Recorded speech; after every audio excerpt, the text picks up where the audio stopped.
In this video, I'm going to talk about Romeo and how you might answer an exam question should one pop up about him in your exam. So I've selected some quotations that I think are useful. There's certainly other quotations you can use instead, but I hope at least that this video gives you a good overview of his character and how he develops over the course of the play Romeo and Juliet.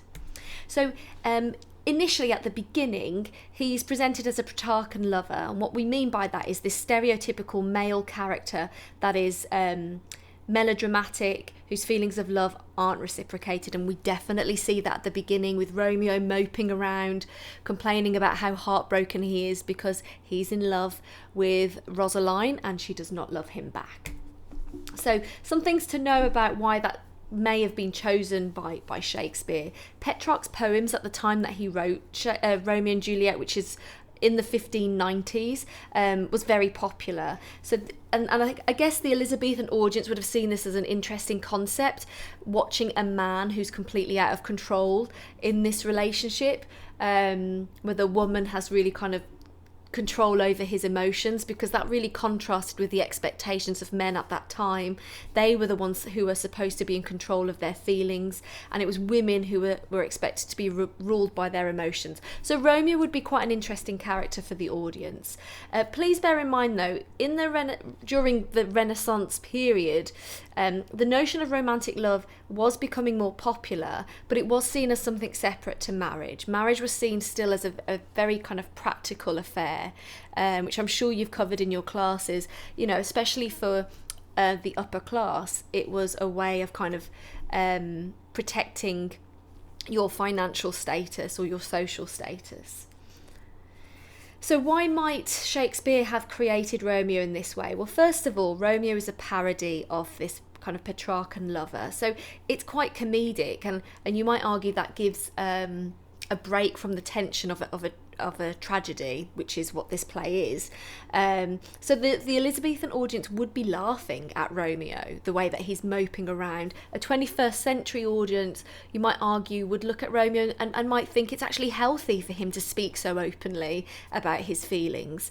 But this is a very different time. Men did not talk about their feelings. Men did not allow women to control their feelings, and so he would be seen almost as a bit of a ridiculous character.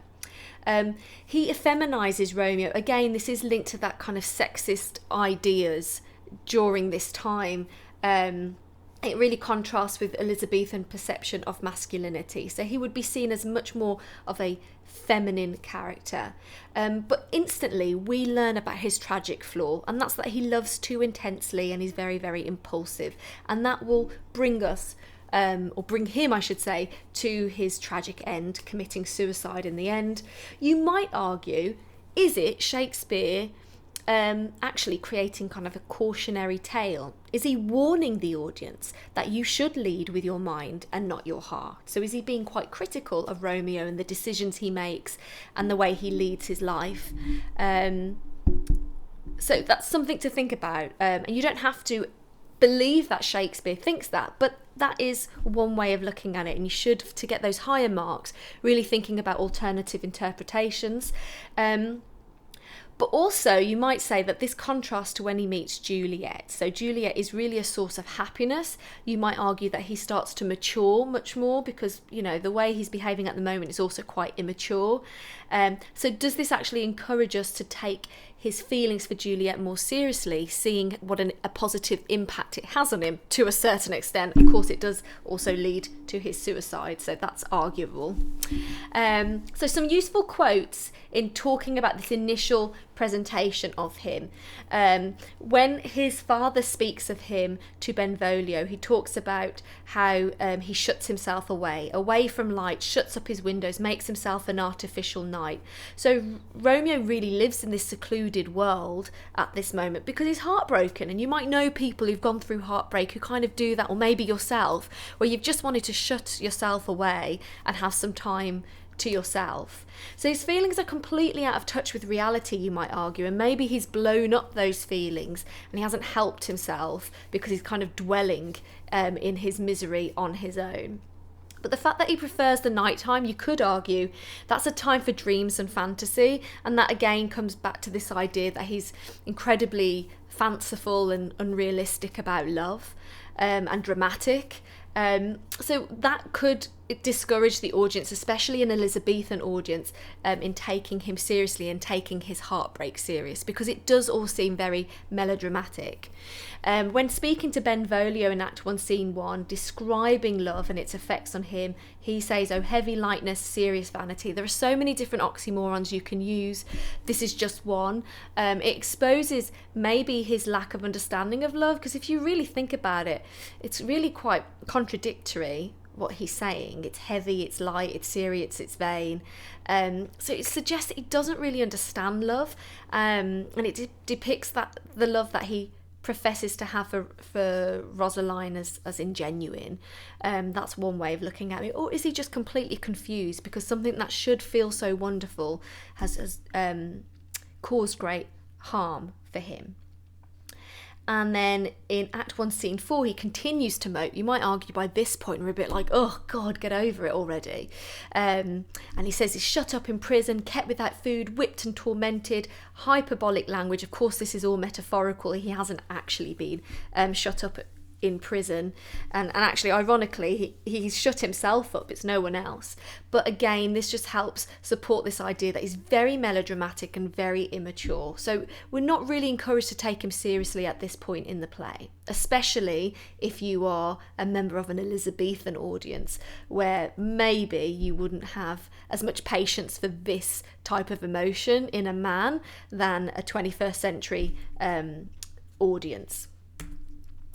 Moving on, your next point really might focus on the fact that he's really quite fickle. So the intensity in which Romeo describes his love for Rosaline, which we see at the beginning, you might argue serves to emphasise how fickle he is, because as soon as he sees Juliet, he barely remembers Rosaline's name. He very, very quickly moves on. So some useful quotes. He tells Benvolio, this is before he's met Juliet, "Thou canst not teach me how to forget." Look at the declarative there. He's so certain that he's never going to get over Rosaline. But that contrast, so that's Act 1, Scene 1, only a few scenes later, and I think it's a matter of a day later really, in time. He sees Juliet and he asks himself, did my heart love till now? So the question reveals doubt in Romeo's previous declarations and encourages the audience to question his feelings for Juliet. So if he can so strongly profess his love for Rosaline and then so quickly get over her by seeing Juliet, well, could that not happen again? So we do question the kind of authenticity of Romeo and his love.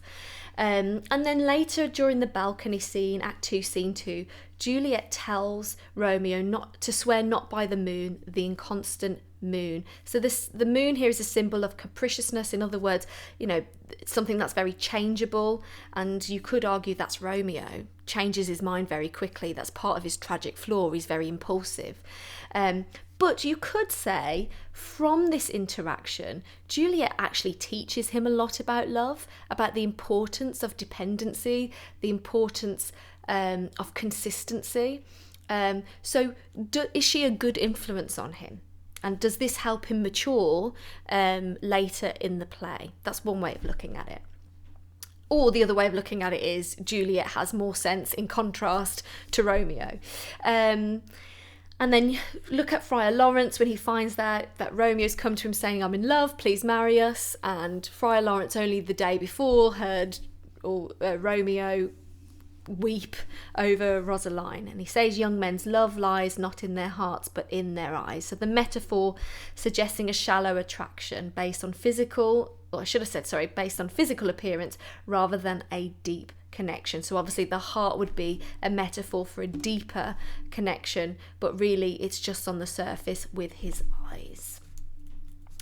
So one thing to keep in mind here, like we said about the Elizabethan audience being quite practical, actually what Romeo has done is really in line with the advice that was given to him by Benvolio in Act 1, Scene 1, who tells him to examine other beauties. So there is this idea of like, you can get over someone by just looking at other pretty women.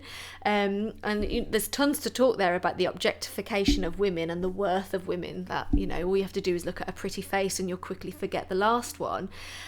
But, you know, this isn't really a question so much about gender, so I won't go too deeply in that. But at least think about, well, you know, is this actually a bit more in line with the expectations at that time? And an Elizabethan audience would look at Romeo potentially and go, you know, you do need to move on, because they were very practical.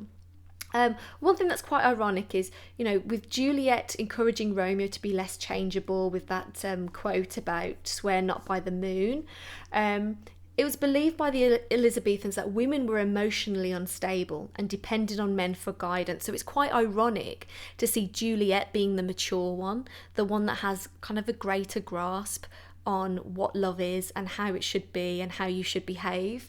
So that's quite interesting to see their relationship and how it kind of challenges the expectations of gender roles within relationships of an Elizabethan time.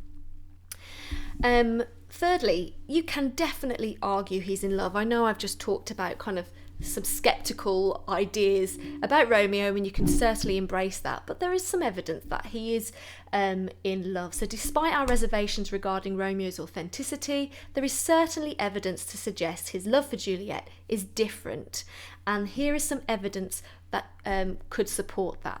So first of all, look at the way that he refers to Juliet. He calls her a holy shrine. He refers to her as dear saint. This is in Act 1, Scene 5, when he first meets her at the party. This contrasts to the cliches used to describe love for Rosaline, and the religious language represents their love as sacred. So it does suggest that potentially there's deeper feelings.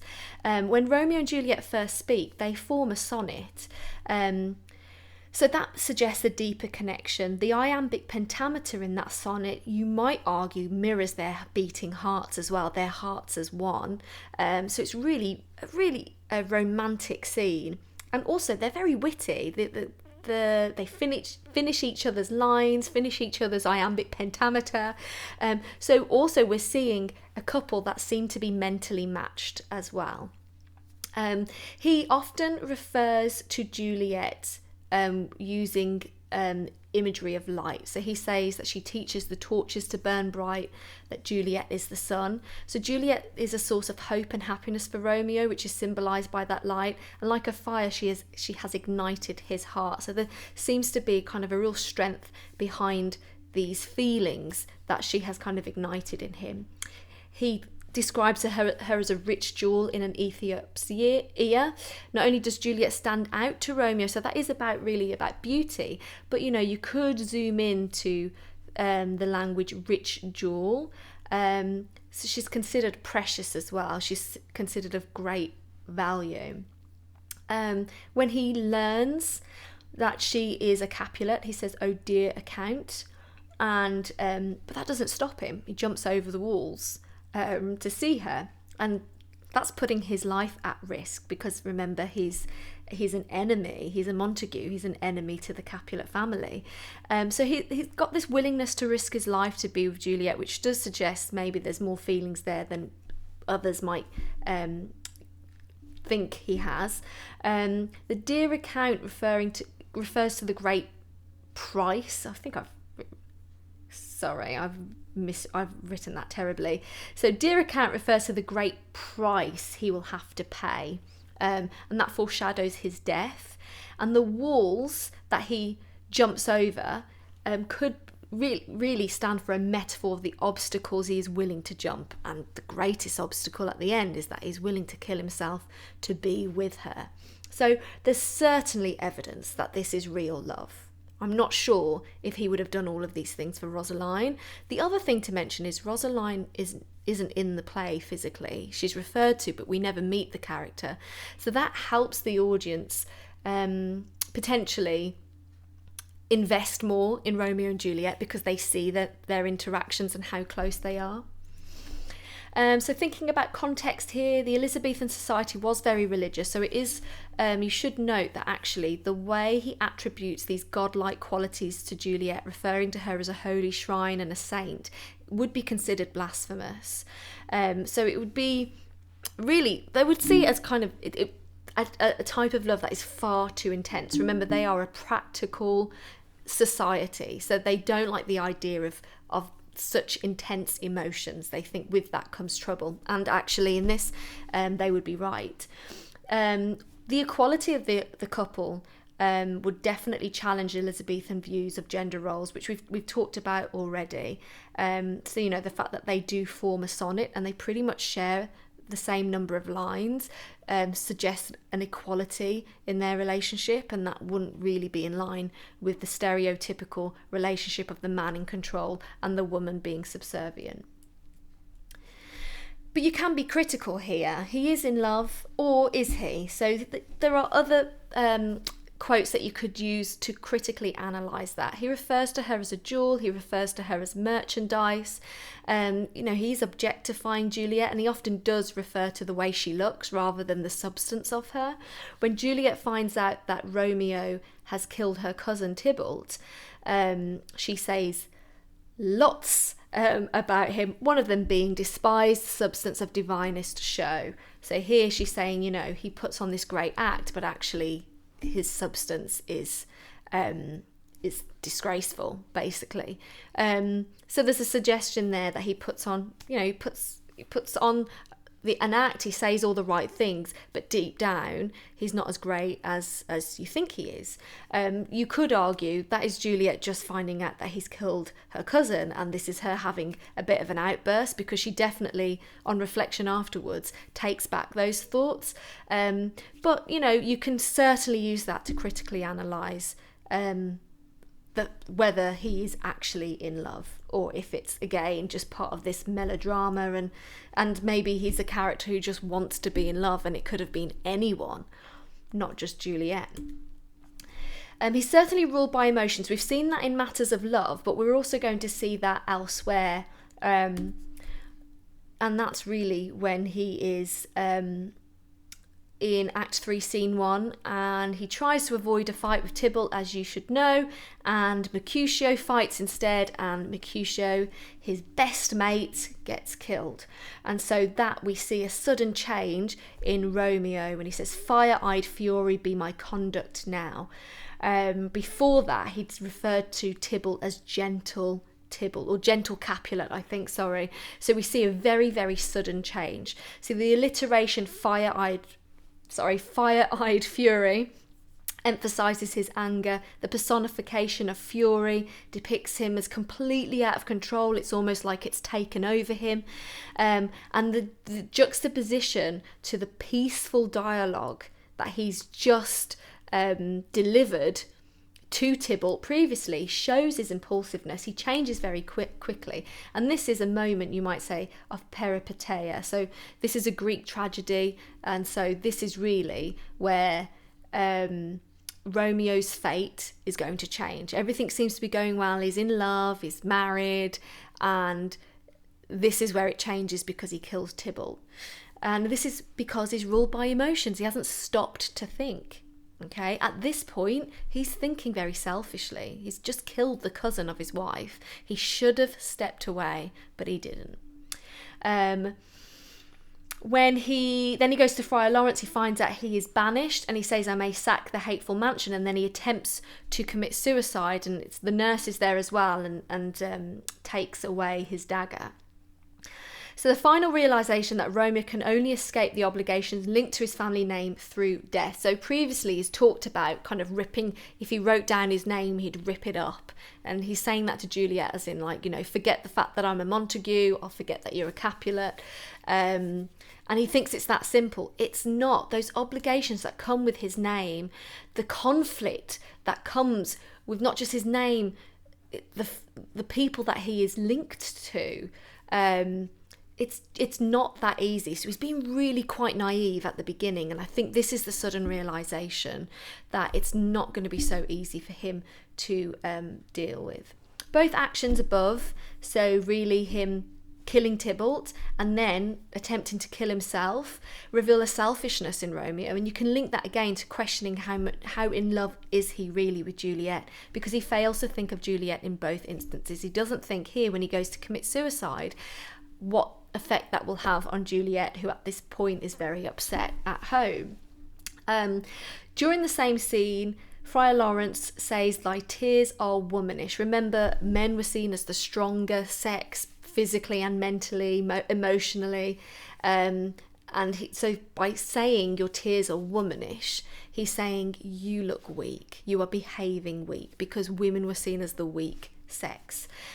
So he's attacking Romeo's masculinity here. And again, remember, being masculine meant that you wouldn't be ruled by emotion. So saying that you're womanish is saying you're far too emotional. And then think about the way he chooses to commit suicide. He asks for poison that will take his life really quickly, soon speeding gear. So the hastiness of Romeo's suicide mirrors what Friar Lawrence had warned Romeo off previously, that being violent delights have violent ends and die like fire and powder. And this is dramatic irony, because if Romeo was less reactive, if he was less ruled by his emotions, you might argue he would have lived, because he wouldn't have committed suicide, and therefore he would have been united with Juliet, because remember, Juliet awakes, finds that Romeo's taken his life, and then stabs herself. So thinking about context, we've kind of talked about this a little bit, but I'll go over it. Romeo's failure to accept Tybalt's challenge would have been considered weak by an Elizabethan audience. It would have expected that a man stands up, faces the challenge ahead of him of a duel.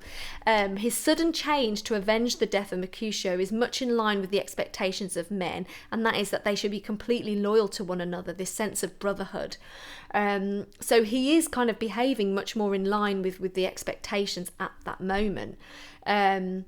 Because, as we've got here, a man was expected to be... Although I guess this contradicts this. So you might argue, does this highlight the impossible situation of a man during this time? A man was expected, however, to be ruled by his head and not his heart. So yes, they shouldn't shy away from a fight, but at the same time, they should be emotionally very much in control. Romeo's extreme display of emotion in the friar's cell would be considered effeminate again. And his choice of suicide, especially the fact that it's by poison and that it's a quick death, you could argue is viewed as effeminate. He dies quietly rather than defending his family name, like Tybalt, for example, and some might argue that's cowardly. And remember, you've got to think about the times that this was written in, not by the standards of the way we live now as a 21st century audience. And also, think about how his death contrasts with Juliet's. He gives himself poison, he dies very quickly, so again, that's cowardly. But in contrast, Juliet stabs herself. That's a much more painful and longer death. So again, he's portrayed as much more feminine and weaker because of that. And of course, suicide was also considered the ultimate sin, so it would certainly be frowned upon by the Elizabethan audience. He's also, you might argue, a victim of fate. And I know this is a big theme in this play, and I'm sure you've covered it in class. So we'll go through this. So instantly, he is presented as a character who is doomed. And there's certainly a sense of no matter what he does in this play, we know he's going to die. And we know that because he's the chorus says in the prologue that Romeo and Juliet are star-crossed lovers, and that their love is death marked. So the fact that they are star-crossed lovers means it was inevitable. They were always going to meet because it's written in the stars. But the fact that it's death marked means it's inevitable as well that they were always going to die. So they can't avoid meeting each other, and they can't avoid death in the end. And I think it's important, talking about structure, that is shared with the audience at the beginning, because it does create this sense of fate. And we're just watching what they think are decisions that they're making independently, but it's all in line with what fate has in store for them. So it does indicate this sense of doom from the start for Romeo. Before he goes to the party, and of course we know that he's going to meet Juliet there, he says he feels some consequence yet hanging in the stars, and there's a real sense, ominous feeling, a sense of foreboding here. That negative premonition foreshadows the tragic fate that awaits. You might even argue, therefore, that Romeo is kind of in touch with that sense that something's going to happen. And it's just a reminder to us. We already know, of course, because the chorus has told us.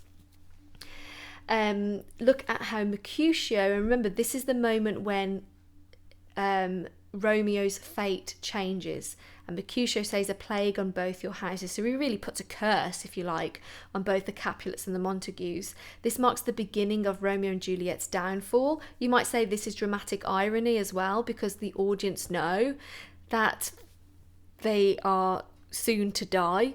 But, you know, a superstitious member, and we'll talk about this in a minute, because Elizabethan audience would be superstitious, might look at that and go, well, that's why they died, because Mercutio put a curse on them. They would believe in that potentially.